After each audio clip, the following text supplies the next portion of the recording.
Very sorry, very sorry, second পার্টেই বলতে হচ্ছে। ফোর্থ যারা নিয়েছো, 4 নম্বর কার্ড, 1 2 3 4, 4 নম্বর কার্ড যারা নিয়েছো, ফিনান্সিয়াল স্টেবিলিটি তোমার নেই। যারা 4 নিয়েছো, তোমার উইশ কিন্তু এই মুহূর্তে পূরণ হচ্ছে না। তার কারণ দেখো, এইখানেও এসেছে, কত লেখা আছে পড়তে পারছো? 5 6 7। এখানে কি এসছে? In 17 days. এইটা 7-এর কার্ড, এটা 17 ডেজ। আমি এবার বলি, তোমরা যা এফোর্ট দিচ্ছ সেইটা রিটার্ন পাচ্ছ না। সেটা কেরিয়ার বলো, ফ্যামিলি বলো, রিলেশন বলো, বিজনেস বলো, জব বলো, তুমি মানুষের জন্য প্রাণ দিয়ে করছো, বাট তুমি কিন্তু তার বদলে কিচ্ছু পাচ্ছ না। তুমি কিছু চাও না, তুমি শুধু একটু মানুষের ভালোবাসা চাও, সেটা তুমি পাচ্ছ না। কেউ তোমাকে বুঝতে পারে না, তোমার মনটা কেউ বুঝতে পারে না, তোমার মনটা কেউ পড়তে পারে না। ফিনান্সিয়ালি প্রবলেম তোমার মধ্যে আছে, তোমার কাছে টাকা আছে কিন্তু স্টোর করতে পারছো না, খরচা হয়ে যাচ্ছে। কারোর বিপদে তুমি তাকে দিচ্ছ, বাট তোমার বিপদে তুমি কাউকে পাশে পাচ্ছ না, তখন একাকিত্ব ফিল করছো।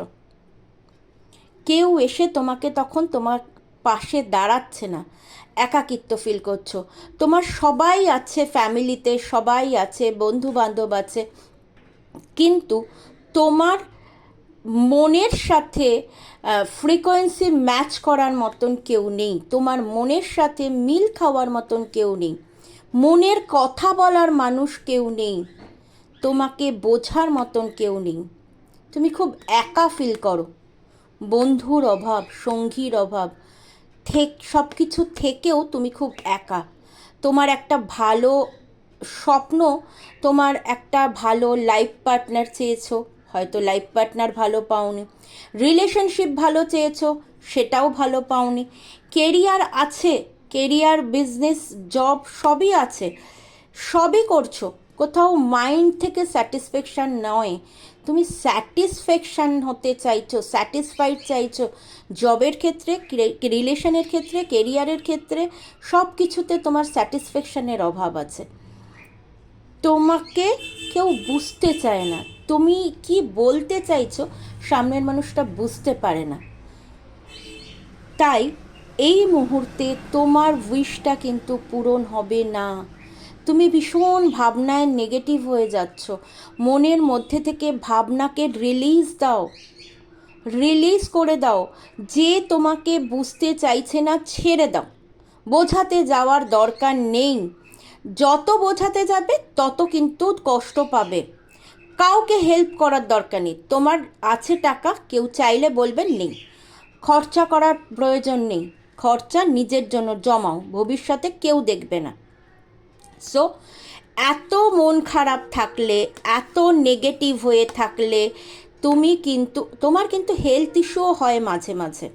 মানে যারা 4 সিলেক্ট করেছো তাদের কিন্তু মাঝে মাঝে হেলথ ইস্যুও হয়, মানে হেলথ ইস্যুর জন্য টাকা পয়সাও খরচা হয়, ফ্যামিলির হেলথ ইস্যুর জন্যও টাকা পয়সা খরচা হয়। ফ্যামিলির জন্য প্রাণ ঢেলে করেও ফ্যামিলির থেকে ভালোবাসা পাও না।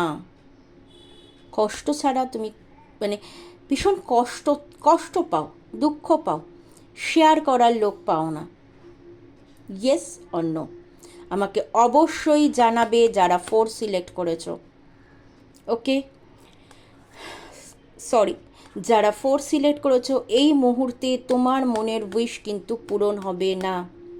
ঠিক আছে, ইন 17 ডেজ বলেছে, ইন 17 ডেজ তোমায় কিন্তু নেগেটিভ এনার্জি থেকে যদি বেরোতে পারো, তবে গিয়েই 17 ডেজের পরে তোমার উইশ ফুলফিলমেন্ট হতে পারে।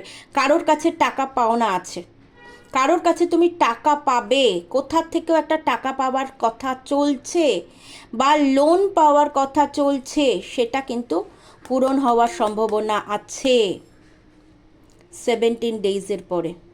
প্লিজ প্লিজ প্লিজ রিকোয়েস্ট, একটু জানাবে, আমার ইনটিউশন বলছে। কেউ কেউ লোন অ্যাপ্লাই করেছো, বা কেউ কেউ কারোর কাছে ধার নিয়েছিলে, সেটা মানে কেউ ধার দিয়েছিলে সেটা ফেরত পাওয়ার কথা আছে, ফেরত দেওয়ার কথা আছে, সেটা হয়তো 17 ডেজের পরে ফেরত পাবে।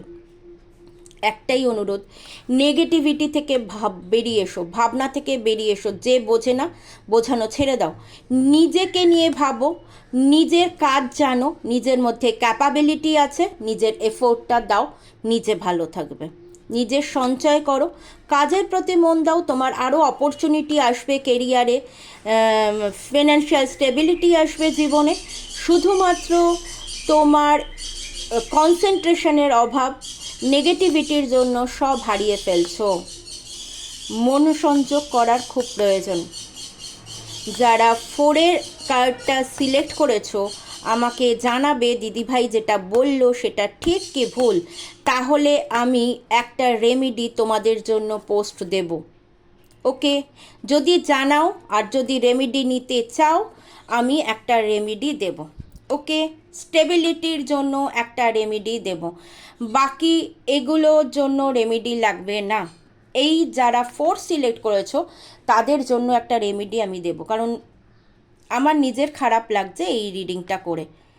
খুব যারা 4 সিলেক্ট করেছো না, তারা নিজের জীবনে সাকসেস হলেও কোথাও গিয়ে খুব একাকিত্ব, ডিপ্রেশনে ভোগো। না জীবনসঙ্গী ভালো পেয়েছো, না ভালো বন্ধু পেয়েছো, না কেরিয়ার লাইফে কোনো ভালো কলিগ পেয়েছো, না রিলেশনশিপে ভালো কাউকে পেয়েছো। ভালো বাসার জন্য, মনের মিলের জন্য, তোমাকে বোঝার জন্য লাইফে কাউকে ভালো পাওনি। জানাবে, আমি অপেক্ষায় থাকলাম।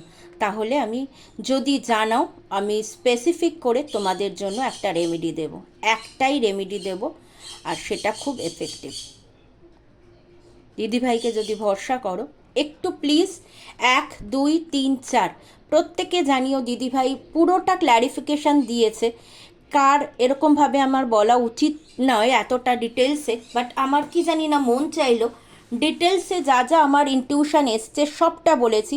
প্লিজ আমাকে জানিও দিদিভাই, হ্যাঁ তুমি এইটা ক্ল্যারিফিকেশান দিয়েছো, এটা আমার উইশ ছিল, কারণ এটা পজিটিভ, এইটা নেগেটিভ, এটা 100% পজিটিভ, এটা নেগেটিভ। সো একটু আমাকে জানিও যে হ্যাঁ দিদিভাই এটা আমার উইশ ছিল, এটা আমার উইশ ছিল, এটা আমার উইশ ছিল, এটা আমার উইশ ছিল। তাহলে আমি একটু বুঝতে পারবো যে ইউনিভার্সের গাইডেন্স আমি ঠিকঠাক নিয়েছি। ওকে, অনেক ভালোবাসা দিলাম তোমাদের উত্তরে, কমেন্ট সেকশানে উত্তরে অপেক্ষায় রইলাম। ভালোবাসা রইল, ভালো থেকো।